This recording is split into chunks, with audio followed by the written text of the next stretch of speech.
बांकीपुर जो सीट है ये पटना पश्चिम से बांकीपुर बन गई थी। अब इस सीट को लेकर सबसे ज्यादा चर्चा का कारण क्या है? बांकीपुर सीट में जो उम्मीदवार चुनाव लड़े थे उन्हें महज 7,700 के करीब वोट हासिल हुए और बीजेपी को हराकर एक बड़ा मैसेज देना है ताकि बिहार का मुख्यमंत्री बदल जाए। लेकिन अब कुल मिलाकर देखना यह होगा कि बांकीपुर की जनता क्या सोचती है। वो प्रशांत किशोर की हिम्मत का साथ देगी या प्रशांत किशोर को 2025 के चुनाव की तरह झटका दे देगी। बांकीपुर विधानसभा सीट इन दिनों आखिर इतनी चर्चा में क्यों है? आखिर ऐसा क्या खास हो गया कि बांकीपुर विधानसभा सीट को लेकर शुरू हुई चर्चा थम नहीं रही? आखिर ऐसा क्या खास है बांकीपुर में? पटना की राजधानी की एक ऐसी सीट जो लंबे समय से एक पार्टी की ही मजबूत सीट रही है, वहां पार्टी का गढ़ रहा है, एक पार्टी ही यहां अपना दबदबा बनाए रखे हुए है। फिर ऐसा इस बार क्या खास हो गया है कि इस पर विशेष तौर पर पूरे देश में चर्चा हो रही है? कुछ तो ऐसा खास होगा बांकीपुर में कि यह देश की सबसे हाई प्रोफाइल सीट बन गई है। ये तो पिछले दिनों सबने देख लिया है। हमने भी बताया था कि ये नितिन नवीन जो कि बीजेपी के राष्ट्रीय अध्यक्ष हैं, उनकी सीट रही है। तो इस वजह से इस सीट की चर्चा स्वाभाविक है। लेकिन अब यह भी तय हो चुका है कि नितिन नवीन ये सीट छोड़ चुके हैं। यह भी स्पष्ट है कि नितिन नवीन राज्यसभा के सांसद हैं। यह भी पहले से लोगों को पता है कि नितिन नवीन अब बीजेपी के राष्ट्रीय अध्यक्ष हैं। और अब यह भी साफ हो चुका है कि यहां से नितिन नवीन ने अभिषेक कुमार सिन्हा उर्फ बंटी को उम्मीदवार बनाया है। कहा यह जा रहा है कि ये ग्राउंड पर काम करने वाले कार्यकर्ता रहे हैं, बूथ स्तर पर इन्होंने काम किया है, मंडल स्तर पर इन्होंने काम किया है और 25-26 साल का इनका पूरा अब तक का एक्सपीरियंस अनुभव रहा है पार्टी में। तो जाहिर तौर पर पार्टी ये मानकर चल रही है कि ये बेहद मजबूत है। लेकिन जब ये सारी चीजें स्पष्ट हो चुकी हैं, लोगों को सारी चीजें पता चल चुकी हैं, फिर भी बांकीपुर विधानसभा सीट चर्चाओं में बनी हुई है। फिर भी बांकीपुर सीट को लेकर लगातार गहमा गहमी बनी हुई है, सबकी नजर है। आखिर इस पर ऐसा क्या खास हो रहा है? बांकीपुर में ऐसा क्या हो सकता है जिसको लेकर ये सुर्खियों में रहे? इसी मुद्दे पर बात करेंगे। नमस्कार, बहुत बहुत स्वागत आपका जी बिहार झारखंड के इस प्लेटफॉर्म पर। आपके साथ मैं हूं अभिषेक कात्याय। बांकीपुर विधानसभा सीट, पटना की वो सीट जो कभी पटना पश्चिम के नाम से जानी जाती थी और नितिन नवीन के पिता यहां से विधायक हुआ करते थे। लेकिन उसके बाद 2010 में परिसीमन के बाद ये सीट जो है बांकीपुर जो सीट है ये पटना पश्चिम से बांकीपुर बन गई थी। अब इस सीट को लेकर सबसे ज्यादा चर्चा का कारण क्या है? वो कारण है जनसुराज पार्टी के सूत्रधार प्रशांत किशोर। अब आप सोचेंगे कि जहां पर बीजेपी जैसे बड़ी पार्टी चुनाव लड़ रही है, जहां आरजेडी मुख्य विपक्षी दल के तौर पर खुद चुनाव मैदान में अपना कैंडिडेट उतार चुका हो, फिर आखिर प्रशांत किशोर की वजह से ये सीट इतनी सुर्खियों में क्यों है, इतनी चर्चा में क्यों है? तो हम आपको बताते हैं कि ये सीट पीके की वजह से, पीके प्रशांत किशोर को पीके कहा जाता है और इसी नाम से वो जाने जाते हैं, चर्चित रहे हैं। तो पीके की वजह से ये सीट खास तौर पर चर्चा में है। इसका कारण है महज 7-8 महीने अभी बीते हैं विधानसभा चुनाव जब बिहार में हुए थे। 2025 के नवंबर में विधानसभा चुनाव हुए। उस चुनाव में प्रशांत किशोर ने 243 में से 238 सीटों पर अपने उम्मीदवार उतारे थे। आप उस पार्टी का दुर्भाग्य कहिए, प्रशांत किशोर की चूक कह सकते हैं या फिर उनकी मेहनत का फल जनता ने नहीं दिया।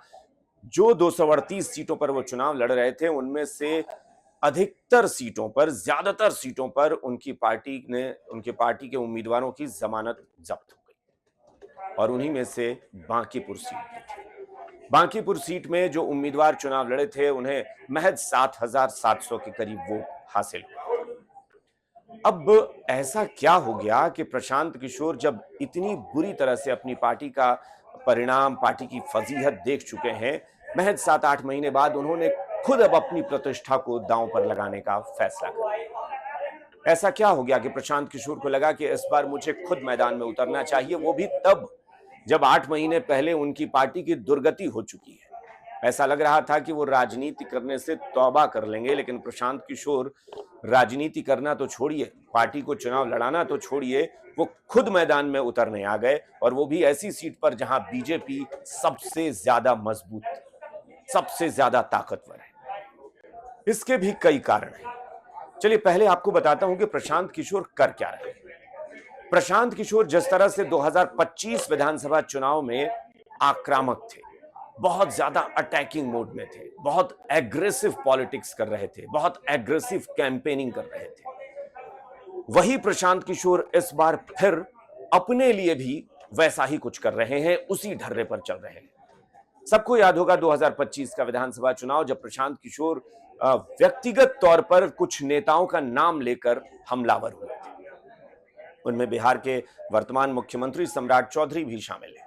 सम्राट चौधरी को लेकर प्रशांत किशोर ने क्या कुछ नहीं कहा था।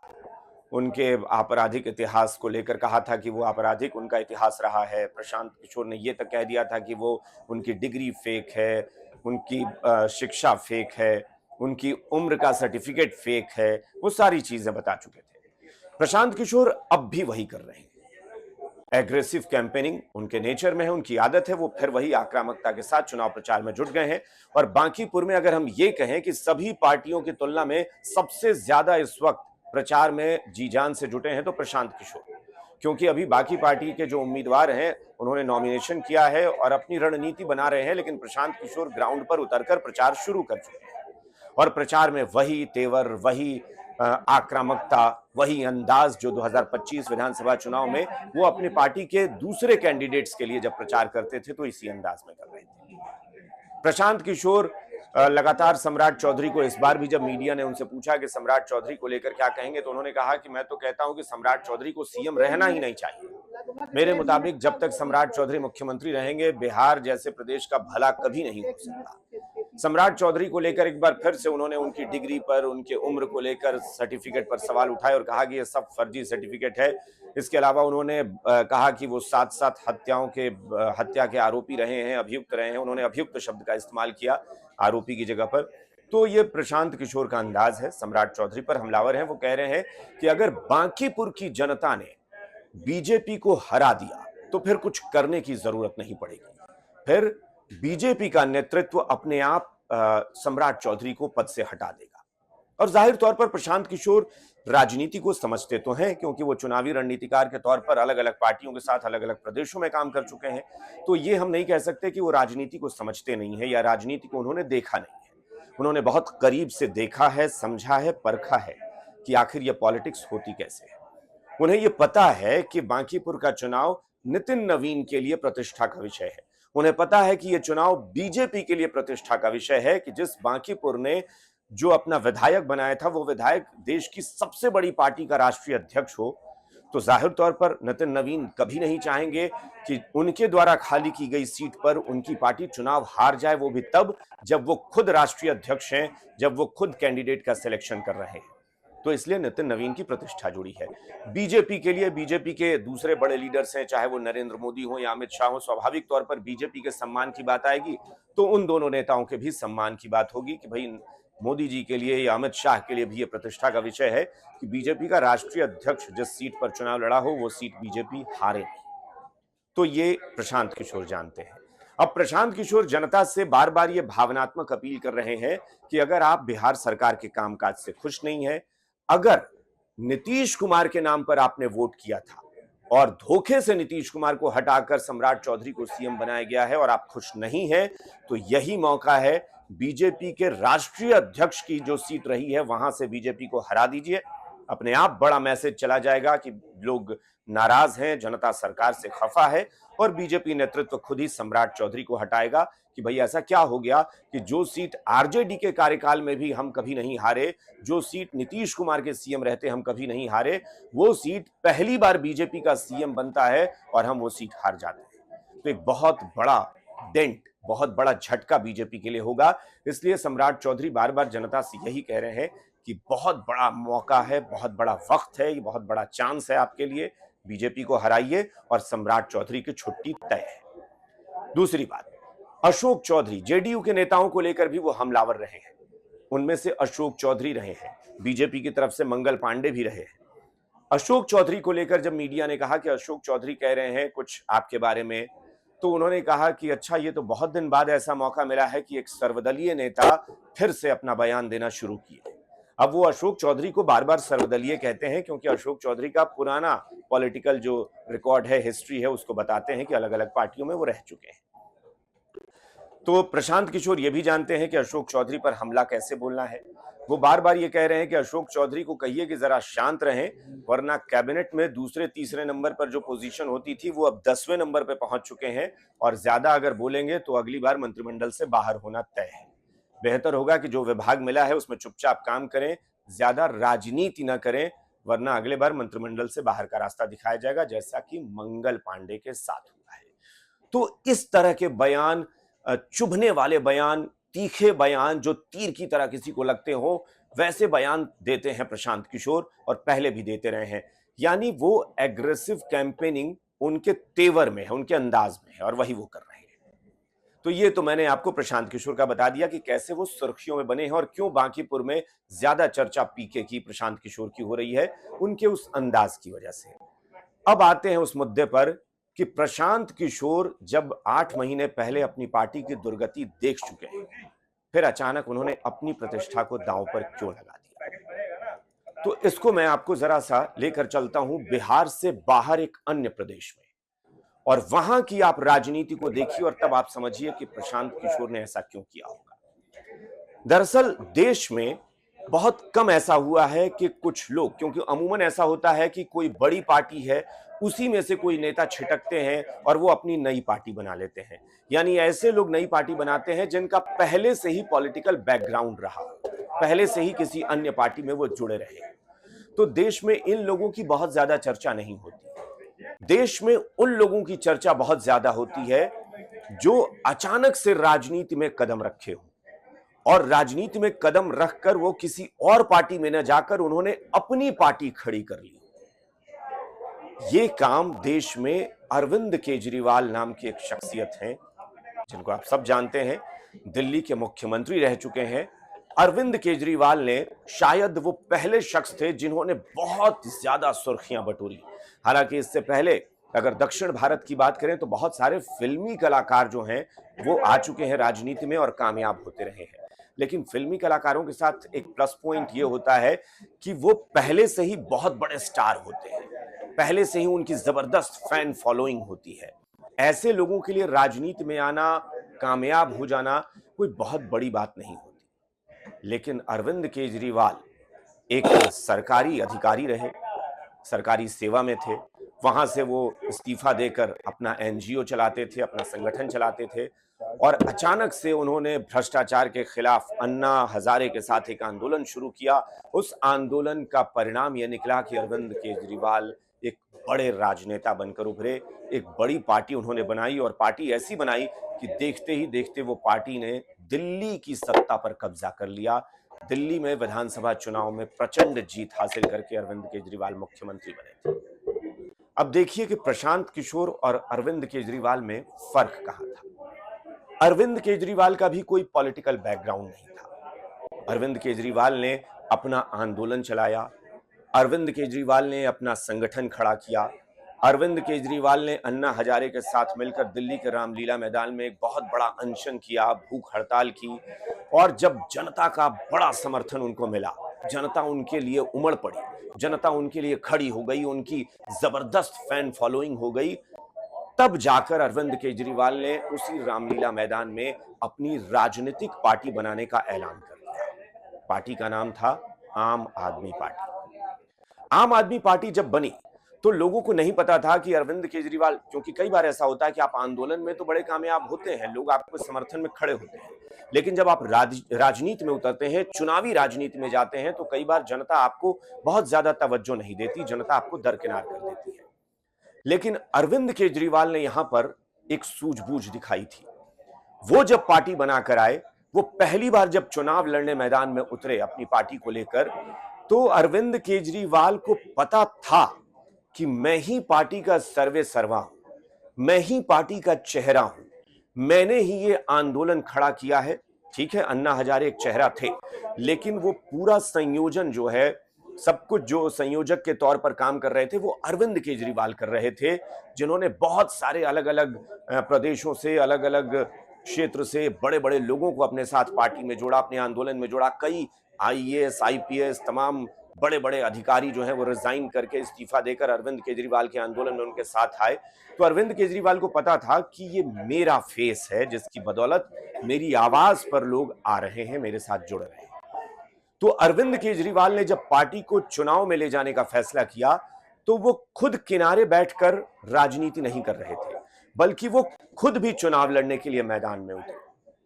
उन्होंने ये दिमाग लगाया, उन्होंने ये सोचा कि नहीं, अगर मैं सिर्फ दिल्ली की विधानसभा सीटों पर सिर्फ दूसरों को कैंडिडेट बनाकर उतार दूं और मैं खुद साइड में बैठकर सिर्फ पार्टी चलाता रहूं, तो हो सकता है कि जनता ये सोचे कि जिस व्यक्ति के नाम पर हम इसके पार्टी के समर्थन में आए हैं वो व्यक्ति खुद चुनाव तो लड़ ही नहीं रहा, तो फिर हम वोट क्यों करें।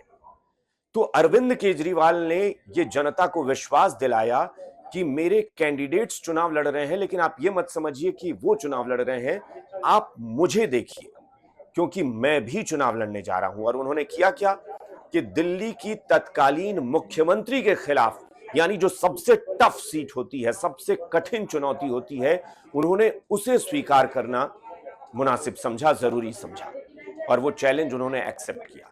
उन्हें पता था कि शायद हो सकता है कि वो चुनाव हार जाएं, और पहले चुनाव में अगर अरविंद केजरीवाल हार जाते फजीहत भी हो सकती थी कि बड़े तामझाम के साथ आए थे लेकिन पार्टी का बेड़ा गर्क हो गया।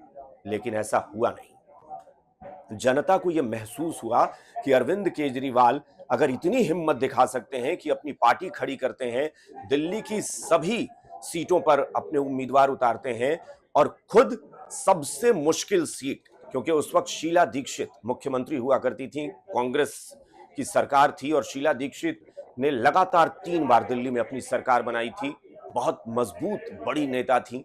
शीला दीक्षित के खिलाफ उन्होंने चुनाव लड़ा और चुनाव में वो जीते। न सिर्फ वो जीते बल्कि उनकी पार्टी चुनाव जीतने में कामयाब रही और अरविंद केजरीवाल दिल्ली के मुख्यमंत्री बने। यही सूझबूझ अरविंद केजरीवाल ने दिखाई, जिसका परिणाम यह हुआ कि आम आदमी पार्टी बड़ी पार्टी बनकर खड़ी हो गई। आम आदमी पार्टी को एक बड़ी सफलता मिली, अरविंद केजरीवाल मुख्यमंत्री बन गए। प्रशांत किशोर से यहां चूक हो गई। अरविंद केजरीवाल ने भी चूंकि जनता को यही भरोसा दिया था कि हम एक नई किस्म की राजनीति करेंगे, अरविंद केजरीवाल ने भी यही कहा था कि हमारी राजनीति बहुत अलग होगी, हम दिल्ली में जिस तरह की या देश में जिस तरह की राजनीति होती है वैसी राजनीति नहीं करेंगे।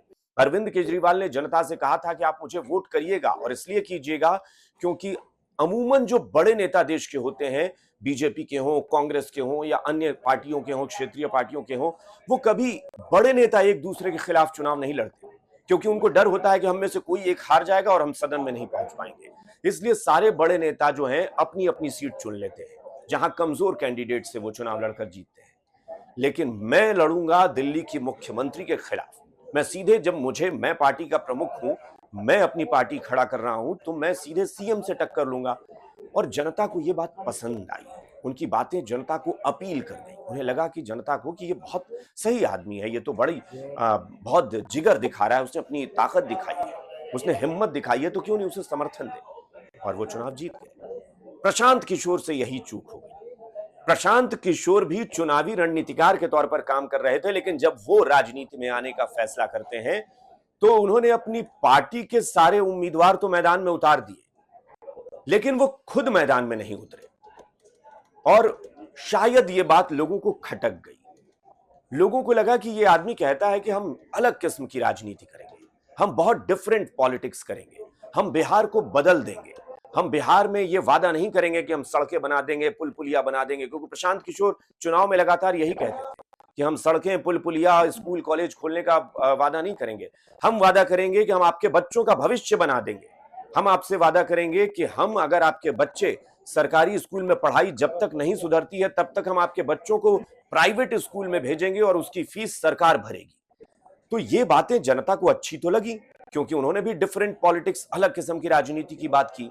लेकिन जनता को यह बात शायद खटक गई कि यह व्यक्ति राजनीति में आने की बात तो कर रहा है, लेकिन ये 238 उम्मीदवार उतार गया लेकिन खुद मैदान में नहीं आया। प्रशांत किशोर खुद चुनाव लड़ने नहीं आए और परिणाम यह हुआ कि उनकी पार्टी की बुरी हालत हो गई, पार्टी की दुर्गति हो गई, पार्टी की फजीहत हो गई और करारी शिकस्त का सामना करना पड़ा। लगभग 95% से ज्यादा कैंडिडेट्स की जमानत जब्त हो गई। अब प्रशांत किशोर के बारे में जो मैं कह रहा था कि इस बार वो क्यों अपनी इज्जत दांव पर, प्रतिष्ठा दांव पर लगाकर आ गए? शायद प्रशांत किशोर को यह एहसास हो गया कि मेरा खुद चुनाव नहीं लड़ना कहीं गलत मैसेज तो नहीं दे गया, क्योंकि प्रशांत किशोर अरविंद केजरीवाल के लिए भी काम कर चुके हैं। प्रशांत किशोर अन्य दक्षिण भारतीय पार्टियों के लिए काम कर चुके हैं। वो पश्चिम बंगाल में ममता बनर्जी के लिए काम कर चुके हैं। वो अलग अलग पार्टी, बिहार में नीतीश कुमार के लिए भी काम कर चुके हैं। तो उन्हें पता है कि कहां की राजनीति कैसे चलती है। तो प्रशांत किशोर को शायद यह एहसास हो गया कि अरविंद केजरीवाल भी डिफरेंट पॉलिटिक्स, इसी वर्ड के साथ वो राजनीति में आए थे और कामयाब हुए थे, क्योंकि वो खुद हिम्मत दिखा रहे थे। अरविंद केजरीवाल खुद मैदान में आए थे और तभी शायद प्रशांत किशोर को लगा कि नहीं, एक बड़ी सीट पर अब मैं खुद चुनाव लड़ूंगा। एक ऐसी सीट जो इस वक्त देश की सबसे बड़ी पार्टी के सबसे बड़े चेहरे यानी राष्ट्रीय अध्यक्ष की सीट रही हो, उसके खिलाफ चुनाव लड़ेंगे। प्रशांत किशोर को शायद यह पता होगा कि हो सकता है कि वो चुनाव हार जाएं, हो सकता है वो चुनाव जीत जाएं, यानी परिणाम क्या होगा ये तो बांकीपुर की जनता तय करेगी। लेकिन प्रशांत किशोर को शायद यह एहसास हो गया कि अगर मैं पीछे हट कर रहा, मैं किनारे बैठकर पार्टी को राजनीति में लगाए रखा, तो शायद जनता मुझे कभी एक्सेप्ट नहीं करेगी। जनता को लगेगा कि ये आदमी पार्टी के दूसरे कैंडिडेट्स का हारना बर्दाश्त कर रहा है, लेकिन ये खुद मैदान में आने की हिम्मत नहीं दिखा रहा। इसका मतलब है कि इस व्यक्ति को अपनी हार का डर होता है। इसे चिंता है कि अगर मैं हार गया तो मेरी प्रतिष्ठा धूमिल। लेकिन जब राजनीति करते हैं तो प्रतिष्ठा की चिंता नहीं करनी होती। राजनीति करते हैं तो सिर्फ जनता की चिंता करनी होती है। और शायद यही वजह है कि प्रशांत किशोर ने बांकीपुर विधानसभा सीट पर चुनाव लड़ने की हिम्मत दिखाई। उन्हें लगा कि 8 महीने पहले यहां पर हमारे उम्मीदवार की जमानत जब्त हो चुकी है। आप सोचिए, महज 7,700 वोट मिले थे। जिस जगह पर उम्मीदवार की जमानत जब्त हो चुकी है 8 महीने पहले, वहां प्रशांत किशोर जो जनसुराज पार्टी के संस्थापक हैं, जनसुराज पार्टी के सूत्रधार हैं, वो खुद मैदान में उतर आए हैं, खुद उसी अंदाज में प्रचार कर रहे हैं, खुद एक बार फिर उसी अंदाज में आक्रामक हैं और विरोधियों पर हमला बोल रहे हैं, क्योंकि प्रशांत किशोर को लगता है कि जनता कम से कम मेरी हिम्मत देखकर मेरा साथ देगी।